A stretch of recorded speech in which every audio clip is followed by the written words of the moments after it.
버렸다.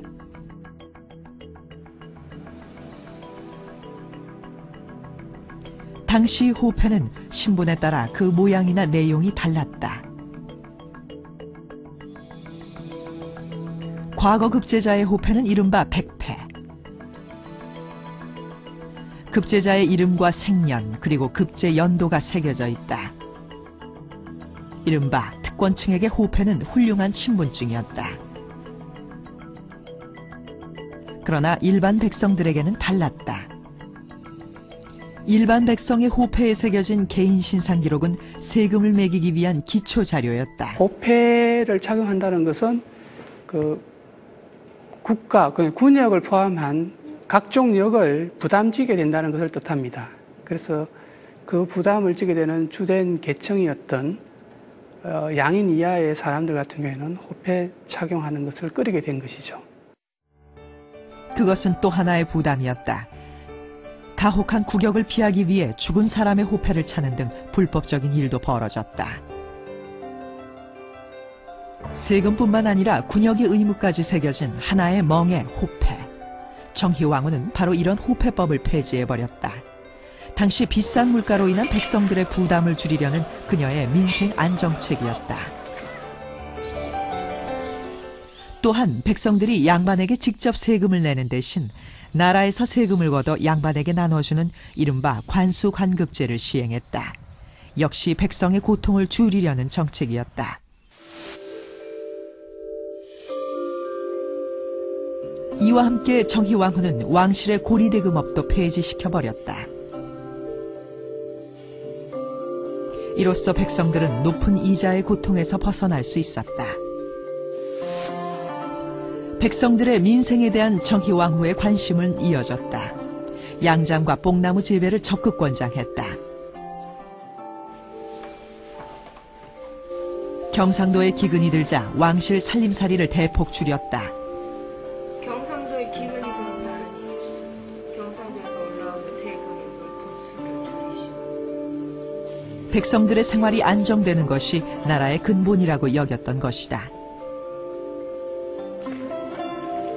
친인척 관리도 철저했다. 비록 족친이라 하더라도 불법 행위는 결코 용납하지 않았다. 그녀의 관심은 오로지 든든한 왕권과 조선을 반석 위에 올려놓는 것이었다.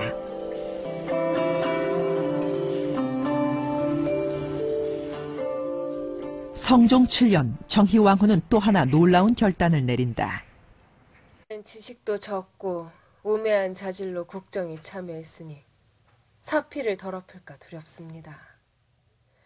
이후론 주상께서 홀로 결단하시고 이 늙은이는 편히 쉴 수 있게 해주심이 옳지 않겠습니까?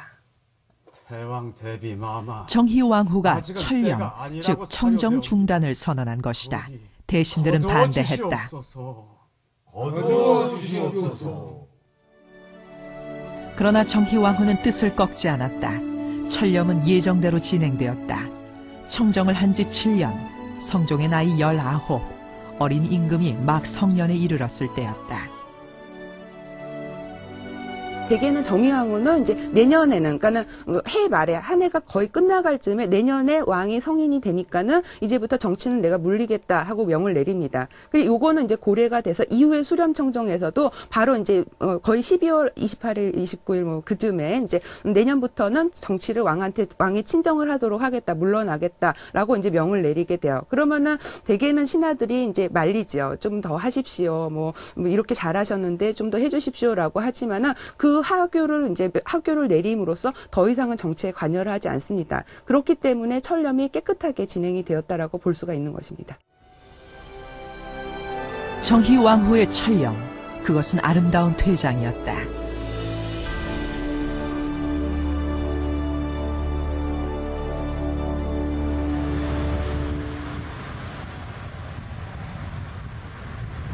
그리고 7년 후 정희왕후가 온양의 모습을 드러냈다.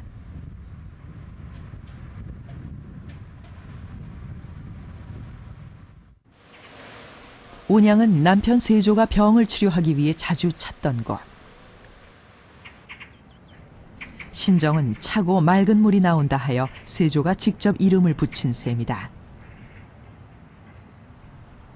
이곳에서 정희왕후가 마지막으로 한 일은 남편이 자주 머물던 온양 행궁을 수리하는 것이었다.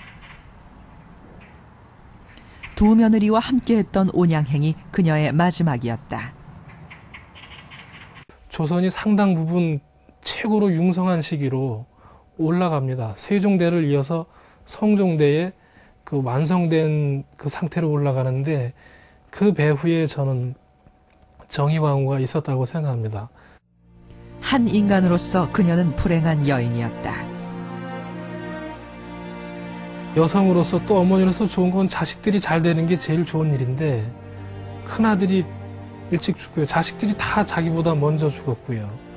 또 남편도 나중에 그 심각한 피부병으로 거의 뭐 문둥이처럼 됐다고 하는데 먼저 죽고, 그러니까 자식들 먼저 앞세우고 남편 앞세우고 인간적으로 보면 불쌍한 면이 있죠.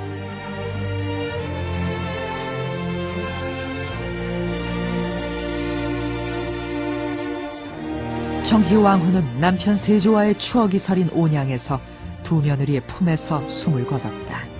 그녀 나이 66살. 예종은 관례를 깨고 3년상을 주도했다.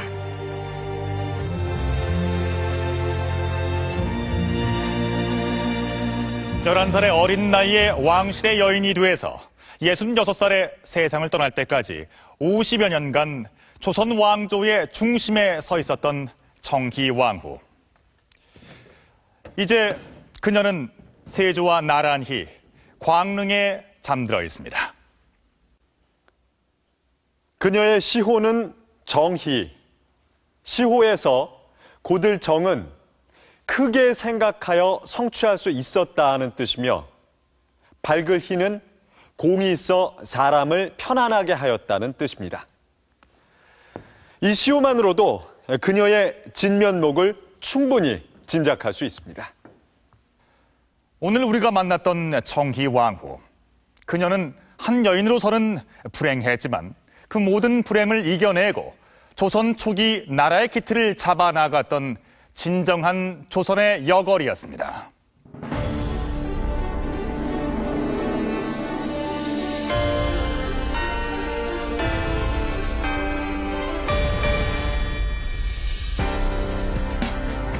조선의 천지 여류시인 허난설안. 중국에까지 알려진 그녀의 명성. 에이, 그 이렇게 음탕하다니. 하지만 조선에선 철저히 외면당하고 마는 그녀의 시. 한스러운 27살의 짧은 생애.